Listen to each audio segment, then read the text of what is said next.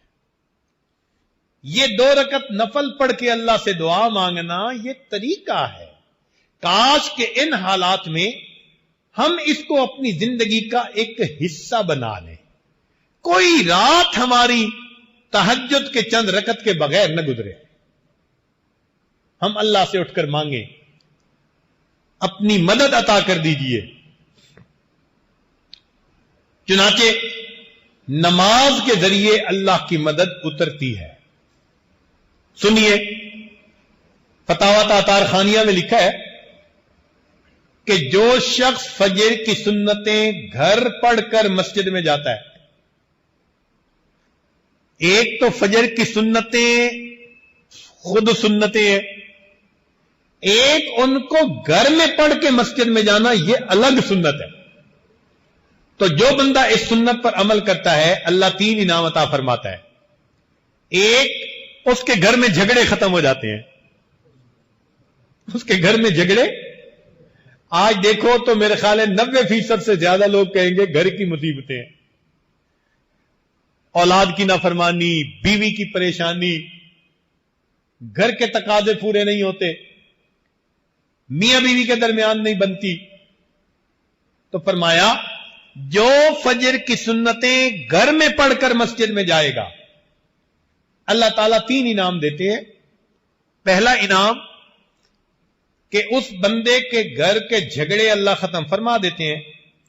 دوسرا، اس بندے کے رزق میں اللہ کشادگی عطا فرما دیتے ہیں، یعنی جاب کے اور بزنس کے بھی مسئلے ختم،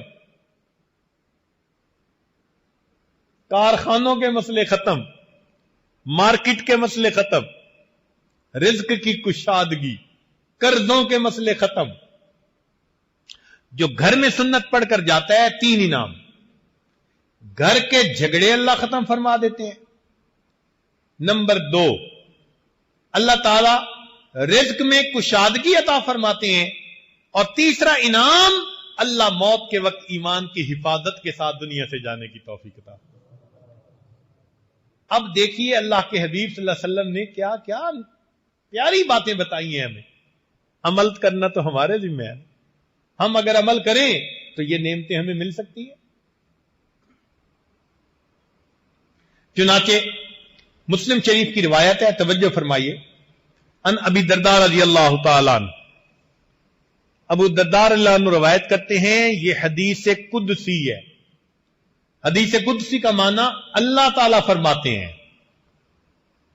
یا ابن آدم، اے آدم کے بیٹے، آدم کی اولاد، لا تعجز عن اربع رکعات من اول النہار اکفیک آخرہ، تو دن کے شروع میں یعنی فجر کی 4 رکعت پڑھ لیا کر، اس کی برکت ہوگی، میں سارا دن تیرے کاموں میں تیری مدد کروں گا۔ فجر کی نماز کتنے لوگ پڑھتے ہیں؟ آج جمعہ میں جتنے مسلمان مسجد میں آتے ہیں نا، اتنے مسلمان اگر فجر کی نماز میں مسجد میں آنے لگ جائیں، یہ عاجز گمان کرتا ہے اللہ کی مدد اتر آئے۔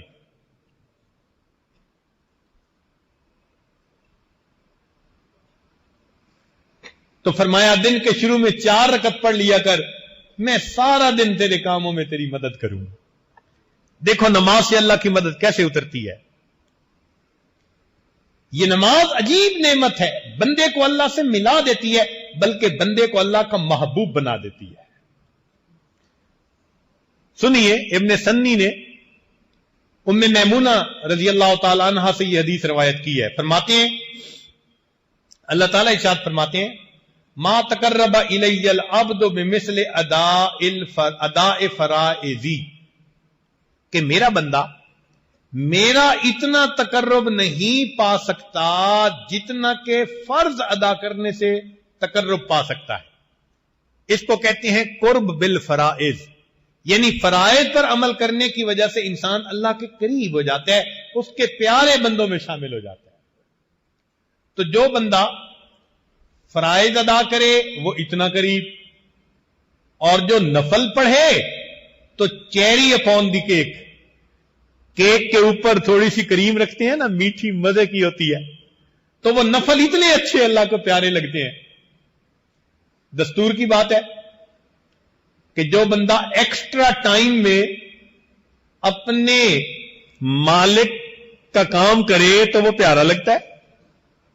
گھر کا خادم آتے ہوئے شہد کی بوتل لے آئے، اور جی شہد خالص مل رہا تھا، راستے میں نے کہا میں آپ کے لیے لے آتا ہوں۔ اب ڈیوٹی ٹائم تو نہیں تھا نا، اپنے ٹائم میں اس نے 5 منٹ رک کے شہد خریدا۔ آپ پیسے بھی دیں گے، ساتھ محبت بھی بڑھے گی، اس نے میرا خیال رکھا، ایکسٹرا ٹائم میں کام کیا۔ تو ایکسٹرا ٹائم جو ہوتا ہے نا وہ خوشی کا باعث بنتا ہے۔ یہ نفل ایکسٹرا ٹائم ہے، فرائض نہیں ہے، اس لیے نفل پڑھنے والے سے اللہ بہت خوش ہوتے ہیں۔ چنانچہ فرماتے ہیں وَإِنَّهُ لَيَتَقَرَّبُ إِلَيَّ بِالنَّوَافِلِ حَتَّى أُحِبَّهُ، کہ میرا بندہ نوافل کے ذریعے اتنا میرے قریب ہو جاتا ہے کہ میں اس بندے سے محبت کرنے لگ جاتا ہوں۔ ہمارے دل میں بھی تمنا ہونی چاہیے ہم اللہ کے محبوب بن جائیں، اللہ کے پیارے بندے بن جائیں۔ اور یہ دیکھو کہ یہ محبوب کیسا بنتا ہے، فرمایا فَإِذَا أَحْبَبْتُهُ، جب میں اس سے محبت کرتا ہوں، اللہ فرماتے ہیں كُنْتُ رِجْلَهُ الَّتِي يَمْشِي بِهَا، میں اس کے پاؤں یعنی اس کی ٹانگیں بن جاتا ہوں جس سے وہ چلتا ہے، وَيَدَهُ الَّتِي يَبْطِشُ بِهَا، ہاتھ بن جاتا ہوں جس سے وہ پکڑتا ہے، وَلِسَانَهُ الَّذِي يَنْطِقُ بِهِ، زبان بن جاتا ہوں جس سے وہ بولتا ہے، وَقَلْبَهُ الَّذِي يَعْقِلُ بِهِ، دل بن جاتا ہوں جس سے کہ وہ سوچتا ہے۔ اللہ اکبر کبیرہ۔ اسی طرح کی حدیث بخاری شریف میں بھی ہے، الفاظ کے کچھ فرق کے ساتھ، مفہوم یہی ہے۔ یعنی اللہ تعالیٰ فرماتے ہیں کہ میں اس بندے کی آنکھیں بن جاتا ہوں، زبان بن جاتا ہوں، ہاتھ بن جاتا ہوں، پاؤں بن جاتا ہوں۔ یا اللہ، آپ فرما رہے ہیں